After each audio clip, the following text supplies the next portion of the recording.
et ses enjeux, retraçons sur carte le conflit israélo-palestinien.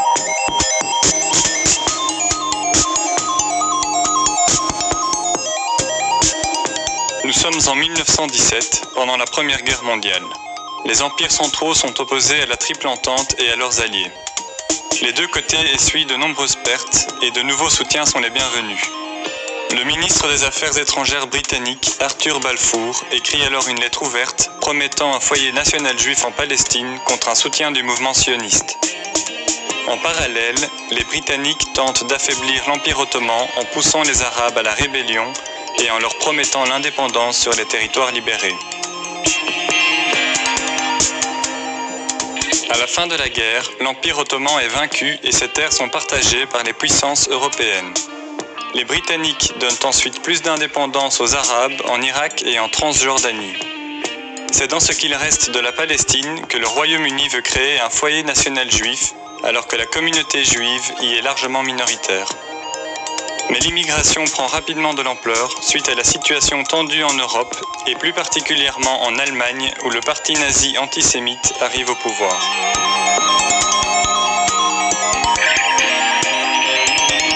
En septembre 1939, l'Allemagne envahit la Pologne.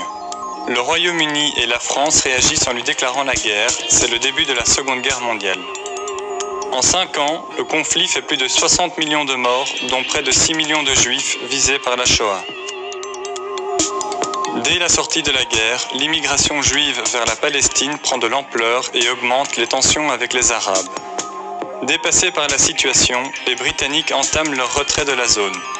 L'ONU prend le relais et propose de diviser la région en 2 États, avec Jérusalem en zone internationale. Le projet est accepté par les sionistes, mais rejeté par les Arabes palestiniens. S'ensuit une guerre civile entre les deux communautés.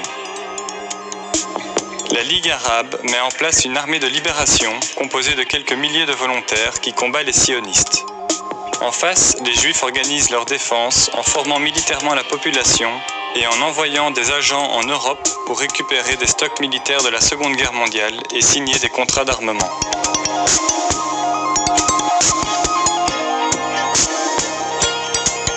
Le 14 mai 1948, le Royaume-Uni termine son retrait de Palestine. Les Juifs proclament alors l'indépendance de l'État d'Israël. En réaction, la Ligue arabe lui déclare la guerre. Pendant le conflit, 2 trêves vont permettre à l'armée israélienne de se renforcer et de progressivement prendre le dessus. Finalement, des accords d'armistice sont signés.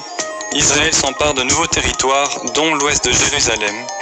L'Égypte reçoit la bande de Gaza et la Cisjordanie est annexée à la Transjordanie pour former la Jordanie. Ce conflit aura provoqué de nombreux déplacements de population. D'une part, plus de 700 000 Arabes ont été chassés ou ont fui les territoires israéliens vers des camps de réfugiés. D'autre part, les communautés juives des pays arabes, parfois vieilles de plus de 2000 ans, sont chassées et vont se réfugier en Israël ou en Europe.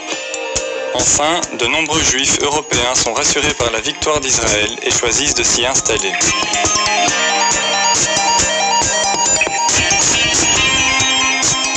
En 1967, suite à des tensions entre Israël et ses voisins, le pays déclare la guerre à l'Égypte, la Jordanie et la Syrie.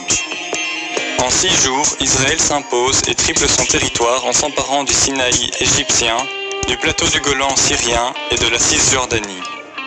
Des colons israéliens commencent alors à s'installer sur les territoires palestiniens. L'ONU réagit et adopte la résolution 242 qui condamne l'occupation israélienne. 6 ans plus tard, l'Égypte et la Syrie lancent une attaque surprise pour tenter de récupérer leurs terres. Dans un premier temps, l'armée israélienne est mise en déroute et ne peut repousser l'attaque. Dans un climat de guerre froide, l'URSS et les pays arabes soutiennent l'offensive, tandis que les USA envoient en urgence par avion 22 000 tonnes d'armement à Israël. L'armée israélienne reprend le dessus et repousse encore un peu plus les frontières.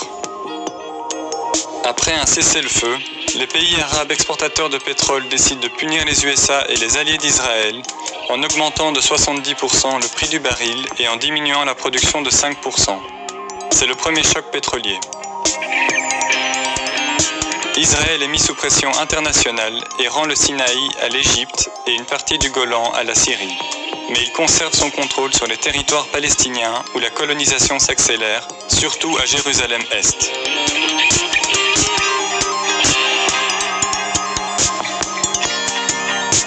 En 1980, Israël proclame Jérusalem comme sa capitale indivisible. Mais cette décision est condamnée par le Conseil de sécurité des Nations Unies. En Cisjordanie, la tension monte aussi autour de l'approvisionnement en eau. Israël a la main mise sur les sources et la distribution est très inégale entre les colonies et les Palestiniens. En 1987, la population palestinienne se révolte et descend dans la rue, principalement armée de pierres. C'est le début de la première intifada, terme arabe qui signifie soulèvement. Dans ce contexte, naît le Hamas, un mouvement islamiste palestinien qui combat Israël. Alors que l'Organisation de libération de la Palestine, une organisation mise en place en 1964 par la Ligue arabe et exilée à Alger, proclame le 15 novembre 1988 l'indépendance de l'État de Palestine. Jérusalem en est aussi la capitale. La Palestine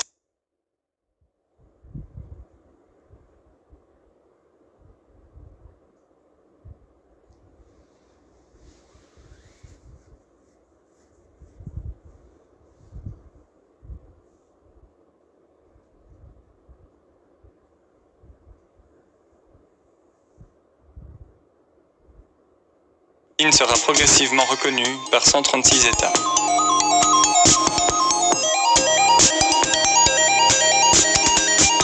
Après 6 ans de conflit, une paix fragile est signée avec les accords d'Oslo qui prévoient une reconnaissance mutuelle et les bases pour l'autodétermination de la bande de Gaza et de Jéricho dans un premier temps.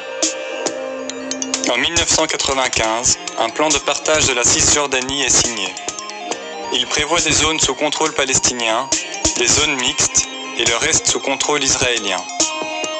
Mais les deux parties n'arrivent pas à se mettre d'accord sur certains sujets épineux, tels que le statut de Jérusalem ou le retour des nombreux réfugiés palestiniens. Les négociations deviennent un échec et les violences reprennent de plus belle.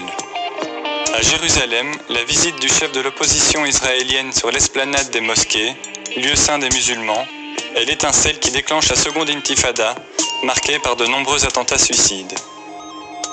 Israël est à nouveau en difficulté.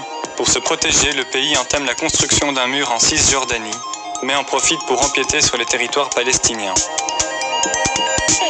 Ce mur est déclaré illégal par la Cour internationale de justice.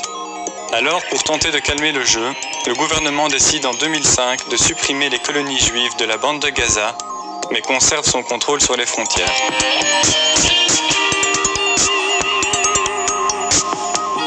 Dans les années qui suivent, les tensions vont surtout se concentrer autour de la bande de Gaza et principalement contre le Hamas qui en a pris le contrôle.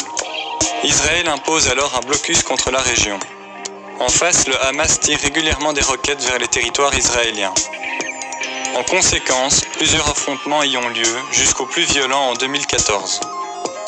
L'aviation israélienne pilonne la région et détruit 50 000 maisons, une centaine d'écoles, une dizaine d'hôpitaux et l'unique centrale électrique. La population qui est coincée dans l'enclave se retrouve en situation de désastre humanitaire.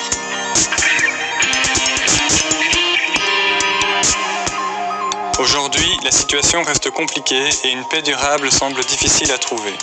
D'une part, la Cisjordanie est désormais morcelée entre villes et villages palestiniens et plus de 150 colonies. Y trouver un accord y paraît plus compliqué que jamais. Il y a ensuite le statut de Jérusalem. Les deux parties considèrent la ville comme leur capitale.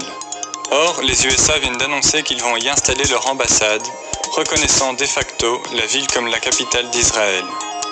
Cette décision a été condamnée par l'ONU à une large majorité, alors que les Palestiniens ont annoncé que les États-Unis n'ont plus leur rôle de médiateur dans le processus de paix qui semble désormais être au point mort.